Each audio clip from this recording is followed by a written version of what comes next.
Matthieu, chapitre 24. Comme Jésus s'en allait au sortir du temple, ses disciples s'approchèrent pour lui en faire remarquer les constructions. Mais il leur dit, « Voyez-vous tout cela?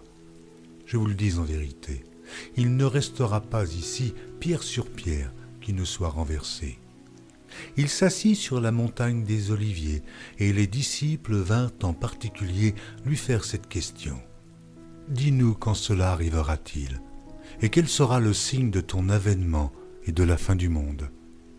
Jésus leur répondit, « Prenez garde que personne ne vous séduise, car plusieurs viendront sous mon nom, disant, « C'est moi qui suis le Christ », et ils séduiront beaucoup de gens.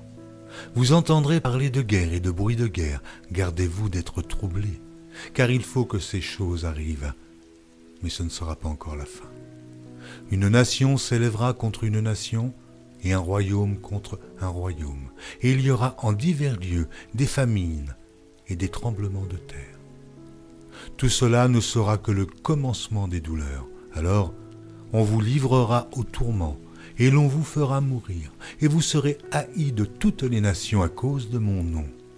Alors, aussi, plusieurs succomberont, et ils se trahiront, se haïront les uns les autres. Plusieurs faux prophètes s'élèveront, et ils séduiront beaucoup de gens. Et, parce que l'iniquité se sera accrue, la charité du plus grand nombre se refroidira. Mais celui qui persévérera jusqu'à la fin sera sauvé. Cette bonne nouvelle du royaume sera prêchée dans le monde entier pour servir de témoignage à toutes les nations. Alors viendra la fin. C'est pourquoi, lorsque vous verrez l'abomination de la désolation dont a parlé le prophète Daniel établie en lieu saint, que celui qui lit fasse attention. Alors que ceux qui seront en Judée fuient dans les montagnes, que celui qui sera sur le toit ne descende pas pour prendre ce qui est dans sa maison, et que celui qui sera dans les champs ne retourne pas en arrière pour prendre son manteau. Malheur aux femmes qui seront enceintes, et à celles qui allaiteront en ces jours-là. Priez pour que votre fuite n'arrive pas en hiver, ni un jour de Shabbat, car alors la détresse sera si grande qu'il n'y en a point eu de pareil depuis le commencement du monde jusqu'à présent, et qu'il n'y en aura jamais. Et si ces jours n'étaient abrégés, personne ne serait sauvé. Mais à cause des élus, ces jours seront abrégés.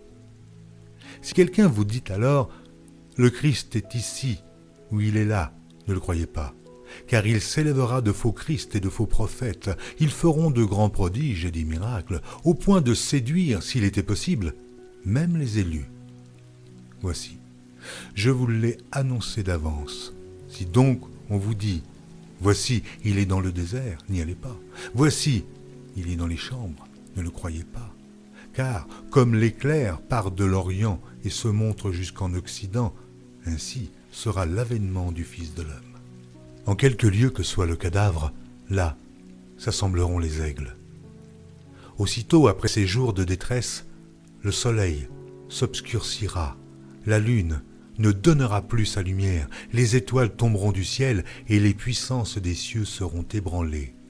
Alors, le signe du Fils de l'homme paraîtra dans le ciel. Toutes les tribus de la terre se lamenteront et elles verront le Fils de l'homme venant sur les nuées du ciel avec puissance et une grande gloire. Il enverra ses anges avec la trompette retentissante et ils rassembleront ses élus des quatre vents depuis une extrémité des cieux jusqu'à l'autre. Instruisez-vous par une comparaison tirée du figuier. Dès que ses branches deviennent tendres et que les feuilles poussent, vous connaissez que l'été est proche. De même, quand vous verrez toutes ces choses, sachez que le Fils de l'homme est proche, à la porte. Je vous le dis en vérité, cette génération ne passera point que tout cela n'arrive. Le ciel et la terre passeront, mais mes paroles ne passeront point. Pour ce qui est du jour et de l'heure, personne ne le sait, ni les anges des cieux, ni le Fils, mais le Père seul. Ce qui arriva au temps de Noé arrivera de même à l'avènement du Fils de l'homme. Car dans les jours qui précédèrent le déluge, les hommes mangeaient et buvaient, se mariaient et mariaient leurs enfants, jusqu'au jour où Noé entra dans l'arche, et ils ne se doutèrent de rien, jusqu'à ce que le déluge vînt et les emporta tous. Il en sera de même à l'avènement du Fils de l'homme. Alors, de deux hommes qui seront dans un champ, l'un sera pris et l'autre laissé. De deux femmes qui moudront à la meule, l'une sera prise et l'autre laissée. Veillez donc, puisque vous ne savez pas quel jour votre Seigneur viendra. Sachez-le bien, si le maître de la maison savait à quelle veille de la nuit le voleur doit venir, il veillerait et ne laisserait pas percer sa maison. C'est pourquoi, vous aussi, tenez-vous prêts, car le Fils de l'homme viendra à l'heure où vous n'y penserez pas. Quel est donc le serviteur fidèle et prudent que son maître a établi sur ses gens pour leur donner la nourriture au temps convenable? Heureux ce serviteur que son maître à son arrivée trouvera, faisant ainsi. Je vous le dis en vérité, il l'établira sur tous ses biens. Mais si c'est un méchant serviteur, qui dit en lui-même « Mon maître tarde à venir », s'il se met à battre ses compagnons, s'il mange et boit avec les ivrognes, le maître de ce serviteur viendra le jour où il ne s'y attend pas, et à l'heure qu'il ne connaît pas. Il le mettra en pièces, et lui donnera sa part avec les hypocrites. C'est là qu'il y aura des pleurs et des grincements de dents.